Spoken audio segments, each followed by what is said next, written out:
Okay, if it's accidentally, no, there's a lot of karma there. This is important for you in life. So sometimes, but you have to do some things in life you don't like. But I learned to like them. So look, whatever you're doing, there's always some positive angle in what you're doing. And I always focus on the positive angle of what I have to do. Yes, what I really like doing as a monk is just sitting in my cave back in Australia meditating. That's what I like doing the best. So now I have to come to Singapore to give another talk. Why do they always have to give the talk? This is not fair. Can't people leave me alone? I never became a monk to talk about how to pass exams. But look, a long time ago I said, look, I can't choose my life. My life is something which happens in spite of my choice. But I'm going to have fun with whatever I have to do in life. So I choose to have this incredible positive psychology. Look, whatever I have to do, when I go to the dentist, that was actually quite a big test. How can I enjoy going to a dentist? When sort of, it's quite unpleasant, have all this stuff put in your mouth and you can't swallow all this other stuff going on. But I always think two wonderful things I really appreciate about going to a dentist. It's the most comfortable chair I ever have to sit on. When you press this button, you go back and it feels really, really nice. And the second thing I like is the most comfortable chair, and also I've got so much stuff in my mouth that people can't ask me a question. So I can actually be peaceful. They ask me a question on meditation, I go,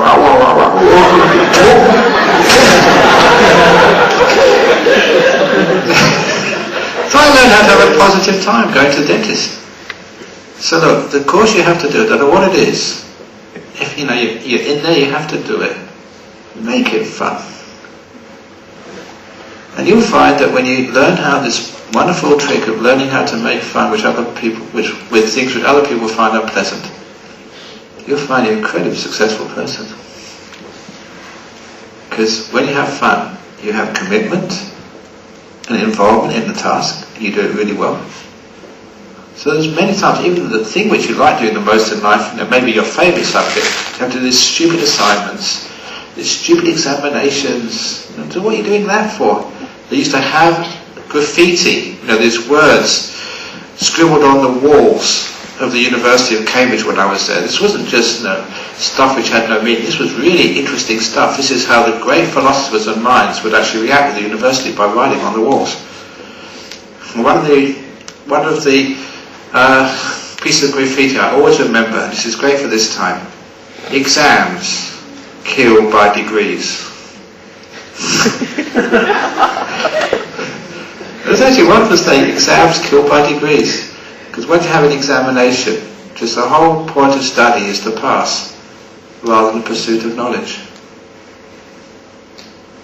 And the two are sometimes contradictory to each other. Unfortunately, that's hard to learn in universities. You have to grade students somehow.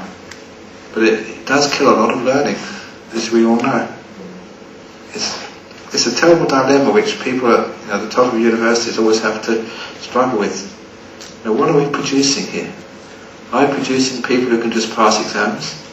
Or are we producing people who can perform well in sort of electronic engineering or in architecture? Different one, but exams go by degrees. So, but if you have to do an exam, you have to do one, don't you? So enjoy it.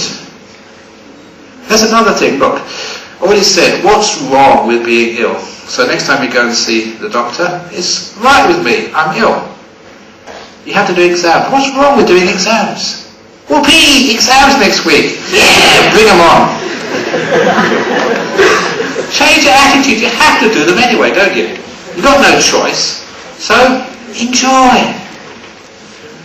So put joy into doing exams, you do much better. You think, oh God, another exam, I've got to get this out of the way so I can really enjoy myself. Another week to go, 6 days to go, 5 days to go, 4 days to go. Look, that's crazy thinking. Sometimes, does anyone here like playing tennis or sport? Great. Do you get sort of stressed out before a match, like you get stressed out before examinations? Or do you look forward to it?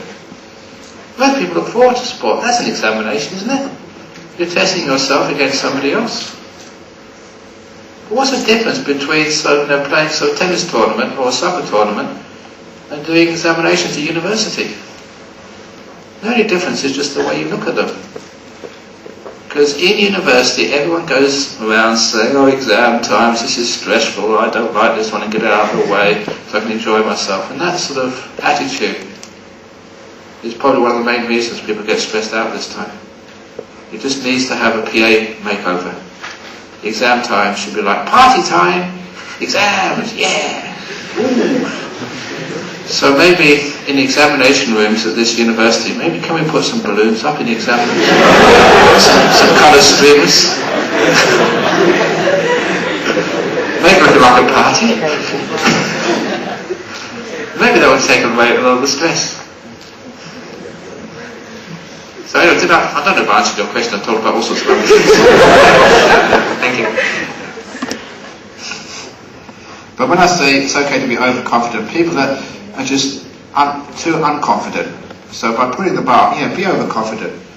Actually, you won't be overconfident, but I'll be making you more confident. That's the purpose of my answer. Michelangelo said, when you aim high, you'll never reach your aim. But when you aim higher than you can ever achieve, then you will actually do much more in life. So you'll never be able to achieve that just amazing heights. And because Michelangelo aimed so perfectly high, what he actually did do was so great. Aim high, you'll fail, but by aiming high, you'll be able to perform much better. If you aim moderate, you'll only achieve moderate. Go for it, in other words. Be overconfident. Good luck. Yeah. Hi, Ajahn. You're a physics major, so... Oh, great. Yeah. But this is not a physics question, so... But I can add an element of physics into it. Thank you. So, how do you know that you have control over your life and it is not conditioned by the past? So, to bring it into physics, like Newtonian physics, you kick the ball has to go this way. Well, that's Newtonian physics. Quantum physics, it can suddenly go another way without any reason. Your life is totally out of control. Admit it. I know my life's out of control. Look, all that hard work studying physics, and now it's a total waste of time. I'm a monk. When I became a monk, I just wanted to sit in some cave somewhere. Now I'm here in Singapore, just come back from Sri Lanka, going to Malacca tomorrow. Teaching. I never thought I'd do this as a monk. Look, you see this in Singapore. This happens also in Malaysia and even Sri Lanka. People always taking photographs of me. I'm a 59-year-old man. I'm not David Beckham. I'm not Brad Pitt. What the heck are people doing but taking photographs of me, an ugly old monk, 59 years of age? Life is the unexpected. So when people take photographs of me, I just have fun and laugh and make faces.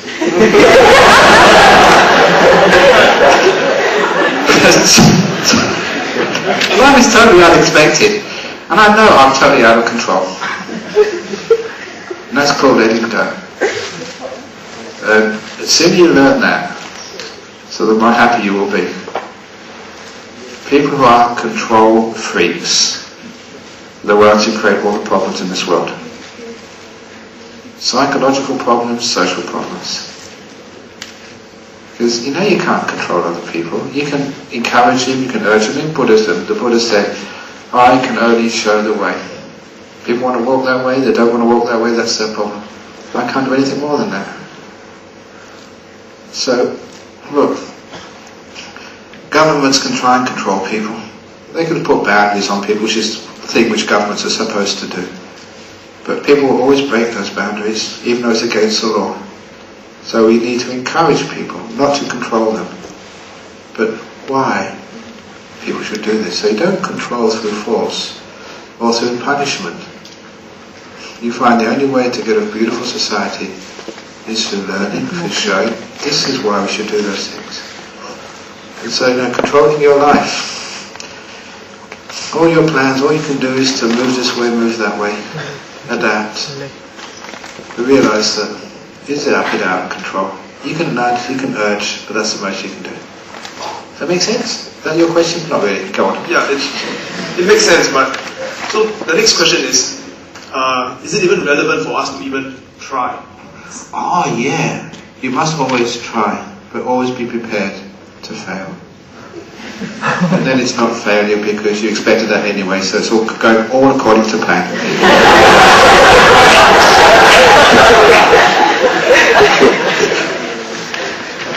That's alright, I don't know what I'm going to do about what's going to happen. Hi, my name is Tanasa. I'm from chemical engineering. My question is, like, they're saying, like, when you climb higher, it's going to be colder.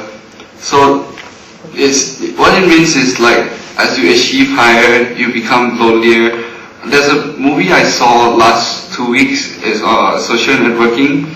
As the Facebook guy become more successful, he has no friend at all. So my question is, you mentioned that as more successful people are happy people, but a lot of them are not, actually not. So how do you measure? How you just redefine measure of success. That person obviously is not successful. Worldly wise, yeah, maybe he's got billions of dollars, but he's got no one to share that wealth with. Maybe he lives in a big house, but no one there to be with him. Someone sent me this article recently in an English paper. There was a man who won the English lottery. I think he won about £14 million. And £14 million is a huge amount of money. So the first thing he did was to buy this huge house for him, his wife, and his about 2 or 3 kids. And he had his house for about a year. Now he's selling it. And the reason was because he could never find his kids. The sub-editor of the article said, "Darling, I've lost the kids." That was the article, his headline. Simply because the house was so big and with so many rooms, they never met each other. And so the whole family was falling apart. And so they sold their house to move back into a small unit.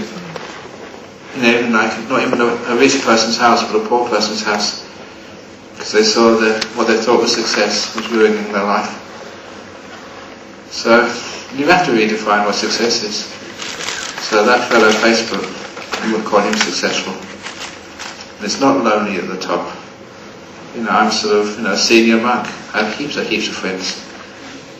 So apparently, I didn't do this, somebody else started Facebook for me. I've never been on it, but apparently it's very successful, so I've got many, many Facebook friends. And I'm a monk, for goodness sake. So, what is real success? So you have to redefine, and it's important why you're at university.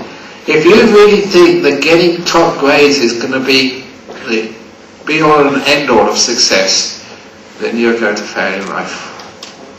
It's important, but there's other things which are even more important than your grades. If you focus on those things which are more important with your grades come up also. It's a beautiful thing. If your social happiness, your well-being, your health, then you get those in line, and you do really well next week. Thank you. Hi, sir. Hi. Thanks for the very positive kind of thinking this whole speech has been, but I'll have to say it doesn't really square with the stereotypes that people usually have of Buddhism. The idea that suffering comes from desire and the Four Noble Truths and things like that. So I was wondering how would you actually see that, the idea that you could be very positive, and which in a sense, from another perspective, talking about perspectives, it could be a very worldly and a very still in this world kind of perspective. How would you answer that? Excellent question. It's the best question so far. So I'll give you a top grade today. Now look, this is something when I was a student, I first read my Buddhism, and Four Noble Truths. This is basic to all types of Buddhism. Life is suffering. So when I first saw my first monks who were smiling and happy, I thought those guys can't understand Buddhism.